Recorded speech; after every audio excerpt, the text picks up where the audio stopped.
great and holy God, source of our life and all life.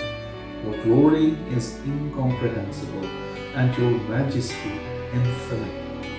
You are the wellspring of new life and the fountain of true freedom.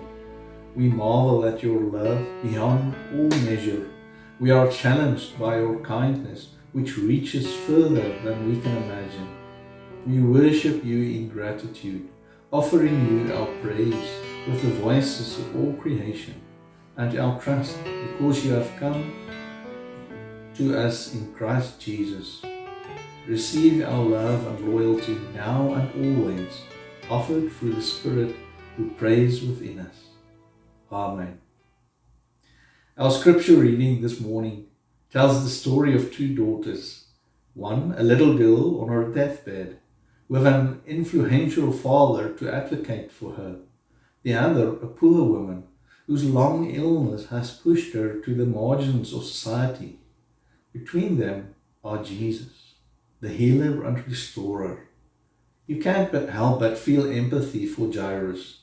By the time the synagogue leader approaches Jesus, he probably has tried every medical and spiritual option available to save his child.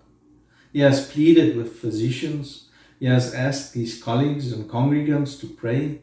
He has used his considerable influence in the community to seek out innovative options. He has spent time and money without measure to find a solution, all to no avail. One can imagine the desperation that compels Jairus to throw professional caution aside when he falls at Jesus' feet. Imagine the relief and gratitude that flood through his heart when Jesus agrees to help his child. I can visualize how he shoves and shouts his way through the crowd, asking Jesus again and again to please hurry. And I can imagine the frustration that boils up within him when Jesus, for no sensible reason whatsoever, suddenly stops. Right then, at the worst possible moment, when every second matter stops for what? To ask a seemingly stupid and irrelevant question. Who touched my clothes? I don't know about you, but I would have snapped. We don't know if Jairus snaps. All we know is that he learns to wait, when waiting is the last thing on earth he can afford to do. He learns to wait, to trust, to breathe, to hang on, even at a moment when all seems lost, even in a circumstance when Jesus makes no apparent sense, even when Jairus receives word that his beloved child is dead, and he has to sit with the soul-crushing, mind-boggling question we all face at one time or another. Jesus, why did you delay? Once the interruption of the bleeding woman is over, Jairus and Jesus continue to the house, and Jairus has to learn another kind of faith. The faith to keep walking in the valley of death, simply because Jesus tells him to. The faith that endures past the worst news a parent can hear. The faith that holds steady in the face of mocking, disbelieving laughter. The faith that holds steady when despair wails. The faith that leans hard into resurrection. The faith that trusts an absurd and impossible word from God. She is not dead, but sleeping. I will get back to Jairus, but let's consider the other daughter in this story. According to Mark, this daughter has been bleeding for 12 years. Her condition renders her ritually unclean, which means she can't enter the synagogue, the heart and soul of a religious community. She can't touch or be touched by anyone without rendering them unclean. By the time she approaches Jesus, she has spent every penny she owns, enduring much under many physicians, but her bleeding has only worsened. She's an outcast and an embarrassment, lonely beyond description. Given this context, it's clear that what the woman does in approaching Jesus is a desperate act of civil disobedience.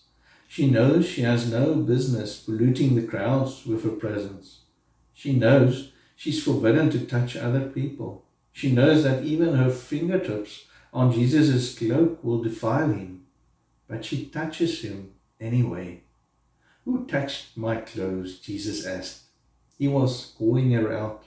He would not allow her to remain a nameless face in the crowd. And Jesus knows that this daughter has spent 12 long years having other people impose their narratives on her, their interpretations, their assumptions, their prejudices. He knows that she's shamed into silence by bad religion. She needs someone to listen, to understand, and bless her whole truth in the presence of the larger community. So this is what Jesus does. Even when time is of the essence and he has essential work to do elsewhere, he pauses to restore a broken woman to fellowship, dignity, and humanity. He insists that her experience is no less important than a synagogue's leader's.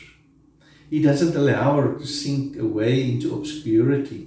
He invites her to bear witness, to find her voice, to speak publicly and confidently about her story and God's.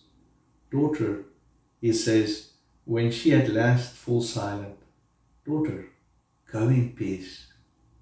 The question does remain, why did Mark choose to connect these two stories? I wonder what Jairus, the ultimate religious insider, experiences as he watches Jesus embrace and empower a bleeding, unclean woman, the ultimate religious outsider. Does Jairus recognize his role as an enforcer of the synagogue's religious taboos in the woman's isolation and suffering?